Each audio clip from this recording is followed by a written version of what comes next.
Steve, you've got an interesting little thing you want to say, and it comes with a question. What is the most dangerous possession that the married women that are listening to us right now, if they have it, what's the most dangerous possession they can own? Well, I think the most dangerous thing you can carry around with you is justifiable resentment. And it begins with your father. If something happened with your dad and you, and anybody you tell this to, they would say, oh my goodness, well no wonder, or you should be angry. And that enables you to carry that anger and resentment toward your dad.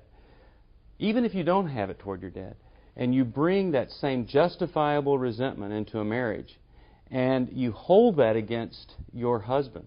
Maybe he has done something really crummy. And anybody hearing that he had an emotional affair or he's unkind to you would say, wow, you ought to be angry about that. You ought to resent that. And you feel totally justified in hanging on to that resentment. That will allow you, enable you, make you feel entitled to anything that you want. And that's what I love about the Bible.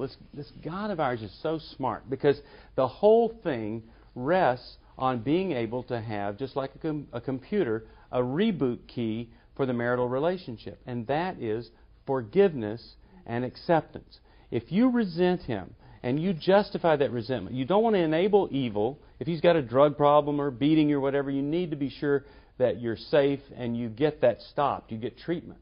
But if there are these things in your life that you need to forgive him for, and you need to accept the things in him, when you start to do that, it frees him to be a man. And it also takes your focus off of all the things out there and brings it right back where it needs to be, and that's his heart. You have a chance at connection at that point.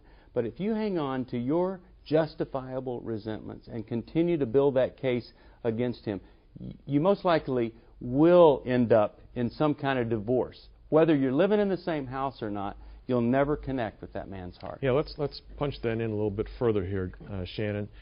There's some women that are saying, I understand what you're saying, but I'm not going to do it. I'm not ready. What would you tell them?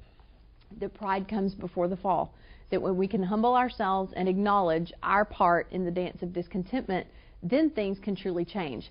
And so many women say, well, I often fantasize about who the next man in my life will be after my husband dies, or maybe he will leave me, but I would never leave him, because then what would the church think about me, kind of a thing. But they start entertaining those thoughts, and they think that they'll be so much happier with someone else, and that's why they fall into emotional affairs and sexual affairs. But what I want to say to her is, a different person is not going to change the relational dynamic, because the common denominator in each of those relationships is you. And that until you change you, you're not going to change the relational dynamic. And until you're happy with yourself, you're not going to be happy with any other man. No man can fulfill you and make you feel good about yourself. That has to be something that comes from God and from within yourself.